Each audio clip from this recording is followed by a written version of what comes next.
All right. Hi, everybody. Welcome to the Beyond the Cage MMA podcast. For this round, we have a special guest joining us. We have UFC fighter Daron Cruickshank, who was on this past season of The Ultimate Fighter. Daron, thanks for joining us on Beyond the Cage. How's it going? It's going pretty good. You're in Vegas right now for the UFC Fighter Summit. Is that correct? Actually, I just flew back home. I got home this morning, so yeah, I was there yesterday.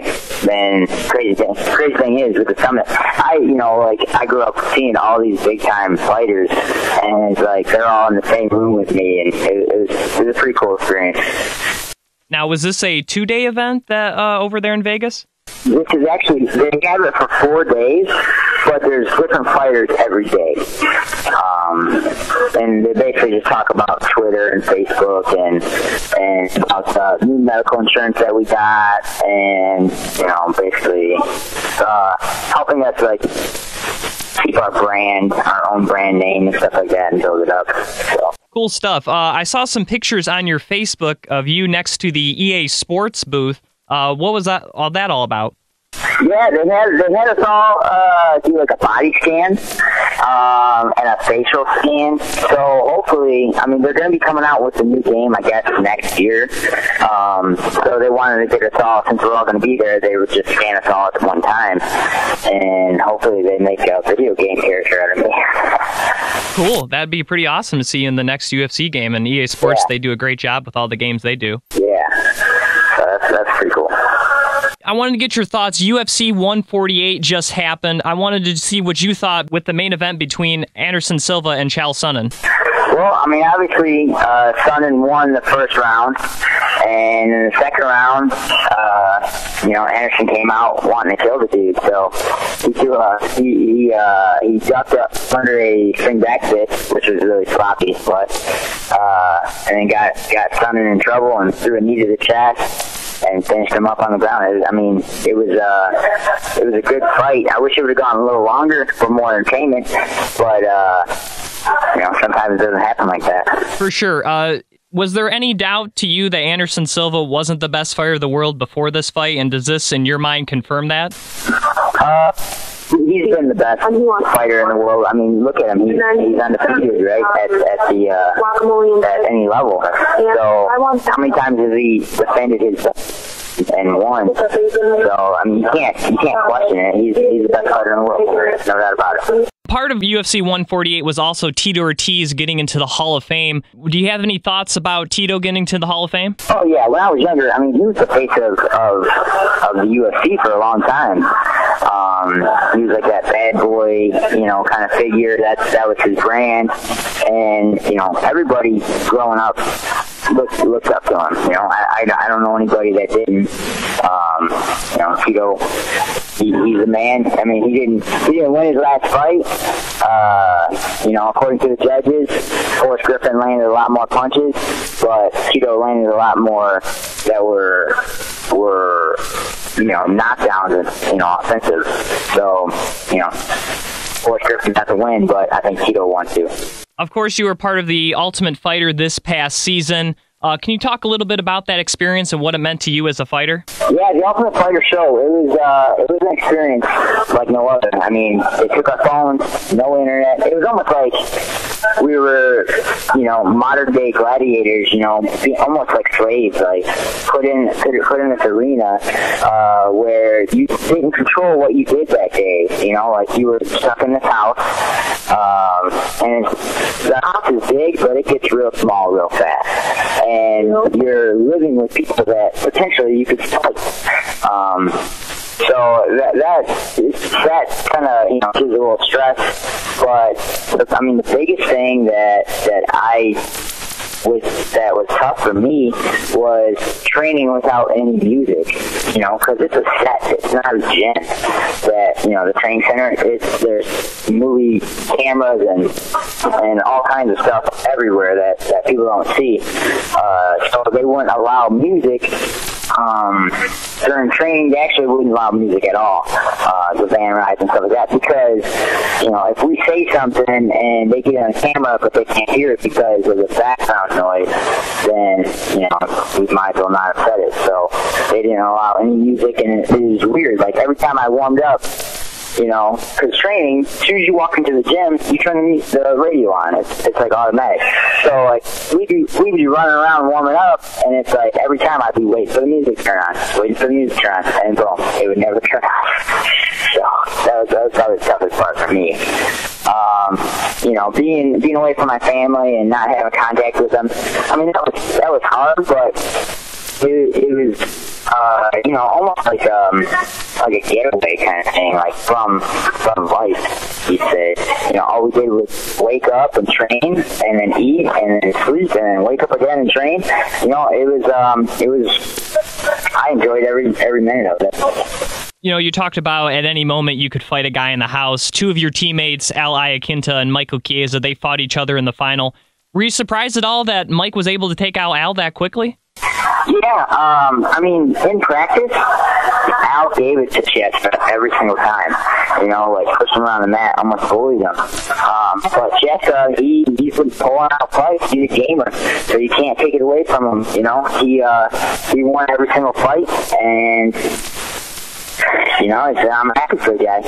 On the finale, you fought Chris Tickle. After all the antics he did during this past season, how good did it feel to beat him in the cage? Oh, it always feels good to get a win. I feel like I could have stopped the fight, but I almost, felt like I never turned on. I never really went after him in the fight. I mean, he came after me, like, on our feet. He automatically, there was no feeling out period. He engaged really fast. So, that's probably why, I got so many takedowns, because he was so aggressive on his feet. He didn't keep the range at all, So, right. I mean, when you have two bulls ram into each other, someone's going to the ground, So, I'm glad I ended up on top every time. For sure. Obviously, you fought Chris Tickle. Was there anyone else in the TUF house that you would want to fight maybe on in the future? TUF house, I mean, particularly, I think I'll be almost fighting everybody, Down the road, once we all get our careers started and everything like that, the potential for fighting any one of them is there. Even, friends that I made on the show, teammates that I had, that I got real close to. I mean, essentially, this is a business and entertainment, so they're going to match stuff, and you can't say no to the UFC. Your coach on the show, Uriah Faber, is fighting Renan Barão in 2 weeks at UFC 149. Do you have any thoughts on what will happen in that matchup between Uriah and Renan?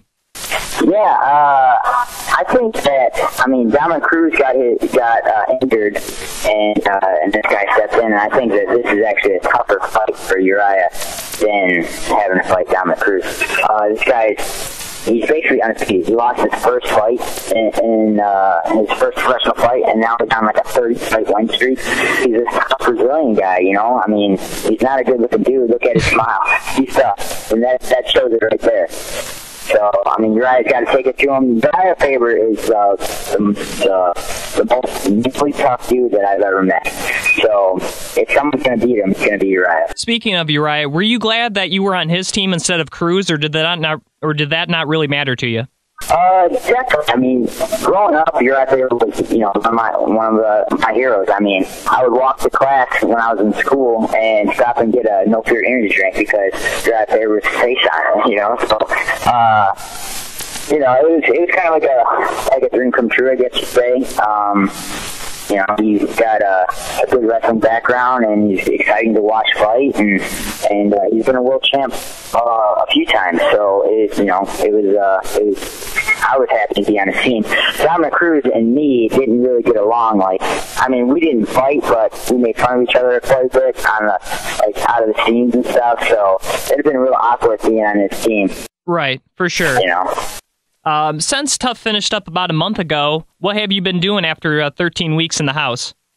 I came home, and my financial, situation, I thought I was going to come home and be kicked out of my house because I actually live with a bunch of a bunch of fighters at home. There's four lifts in the house. Okay. So, but it's all levels. Like I fight in UFC, and my buddy just turned pro, and then I got 2 other amateurs. So, I mean, we basically train all day, every day. But I was like kind of like the father of the group, so I would take care of all the bills, make sure everything was done, blah, blah, blah. And then, like, I go away, I'm thinking, okay, and I have no contact with them throughout. Right, power's going to be off. Right.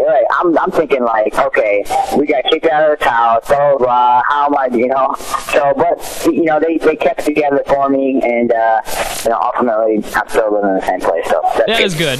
But, yeah, things have changed. I mean, I came home and bought a couple of toys. I bought a Bronco, a 1979 Bronco. Nice. So that's, yeah.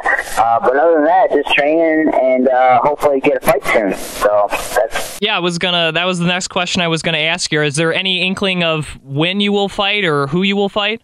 I'm trying to get on one of the September cards.